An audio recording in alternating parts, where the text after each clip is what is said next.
morning. My name is Lori. Welcome to my channel. We are quilters. Today we are finishing the assembly of the Study in Scarlet quilt. When I left off, I had these pieces up top to put together, and my dilemma was I needed all of this red strip so that I could join the top third to the bottom 2/3.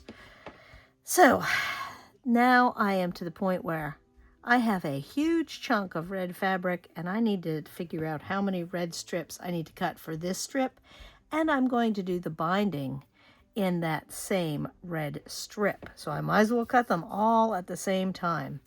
I am going to cut 2.5-inch strips to take care of this.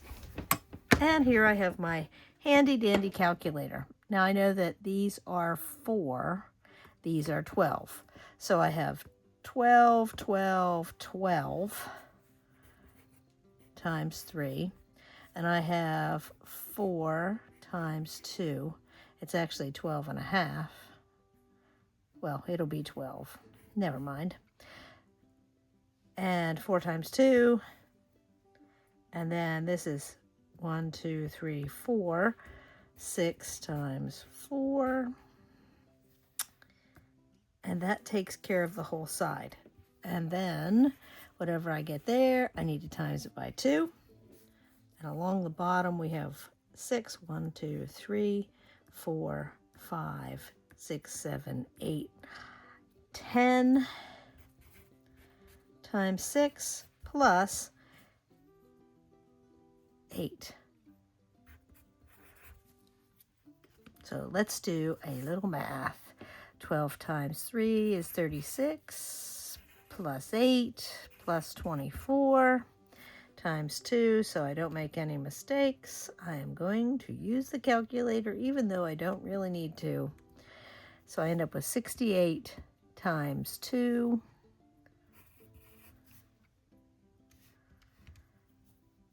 Is 136. And then I'm going to add 60 plus 8, I'm going to add 68. 204 inches for this. Now, I see that my overall size is 88 by 96. So 88 plus 88 plus 96 plus 96, that covers the whole way around. 368.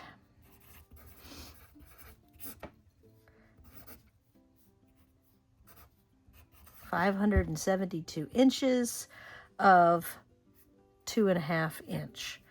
So my fabric is 44, but once I cut off the selvages, it's a little less. So I'm going to divide by 42 to see how many strips I need to cut.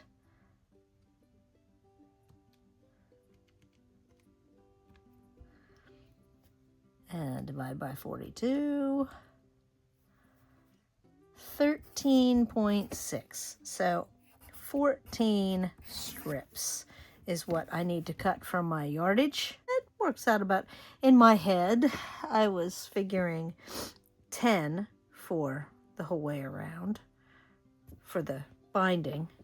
So 14 is a reasonable number. Let's get to ironing and straightening that piece of fabric and getting it cut. As a little side note, if I want to see how much fabric I need, just to double check, I can do the number of strips times 2.5, because it's 2.5 inches, and I need 35 inches of yardage in order to have enough fabric, and I have plenty. I think I still have 2 or 3 yards here. It's a big chunk. So let me get to cutting. When I talked to you last week, I said, oh, I was going to do these off camera.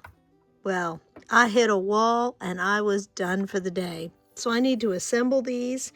I did put the red pieces on the ends, so that I just need to assemble this and assemble this, and I can get this big piece together.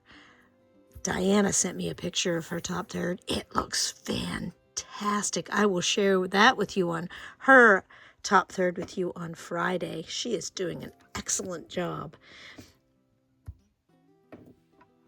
I am ready to sew the strips together. So I did my math, and I am joining them together at an angle. I will show you that. This is 5 strips, basically, so that these are the ones that go around on the actual quilt top. So I'm going to start with those, and I'm going to keep these separate so that I can make the binding for later, and I will show you that also.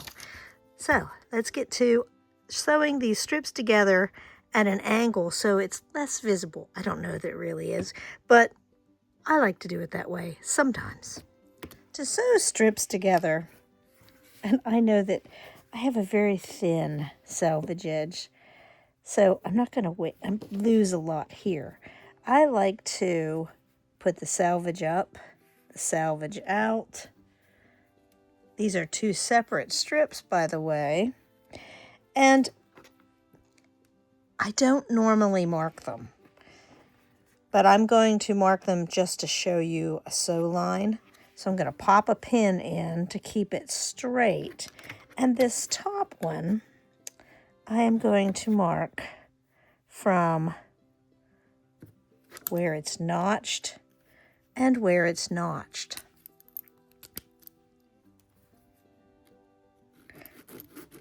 And you see there's a section that'll get trimmed and cut away.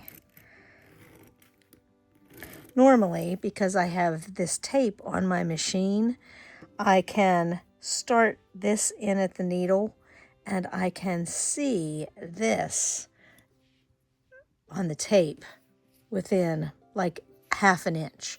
So I don't mark these normally, and I am only marking this one for you so you can see where I'm going to sew right on that line. And I used a friction pen, and because it's the sew line, it won't matter. And then when I trim it to 1/4 inch and press it, I usually press open so that there's not bulk there. It's supposed to make your seam disappear. I don't know that it really does or not, but that's what the theory is. So, and because I can, I'm going to. Let me get to sewing these 5 strips together.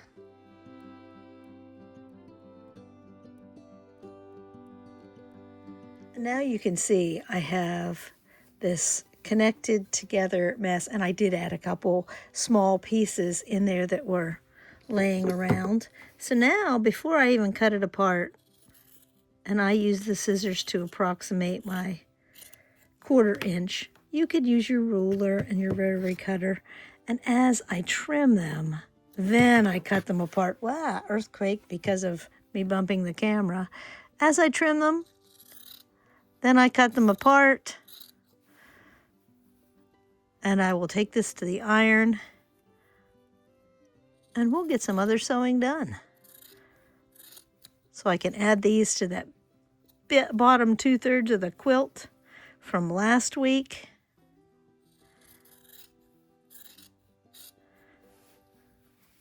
I'll add those. I can get an 1.25 inch piece out of those, I believe.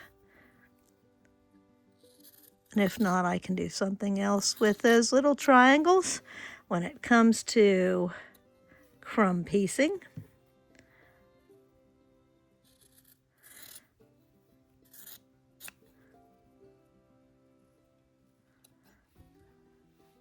I need to take this over to the iron and press those open. You can't even see that. Well, I can't when I'm looking in the camera. So let me get to some ironing, and then we will do some serious adding this to the big part of the quilt.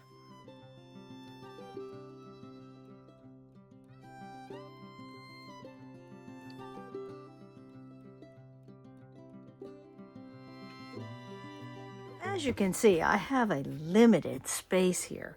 So this part of quilt top construction becomes a challenge.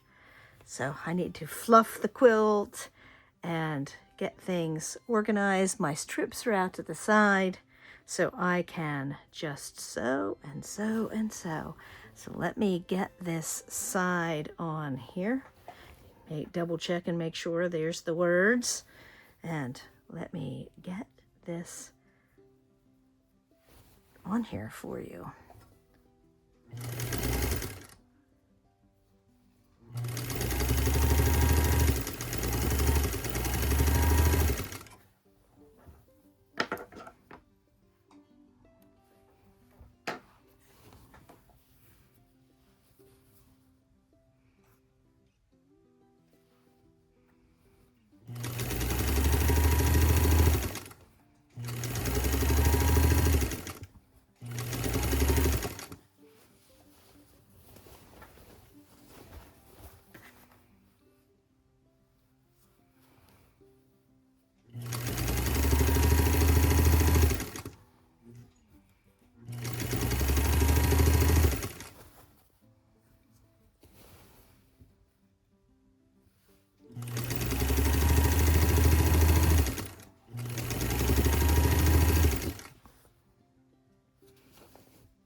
Between fluffing and tucking, let me just say that I'm sewing with my strip on the bottom and my seams on the top so I can make sure they're going the right way. It really doesn't matter, but this way I can make sure my seams are going the way I pressed them and intended them to go.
So I'm going to press this, but I don't want all this extra.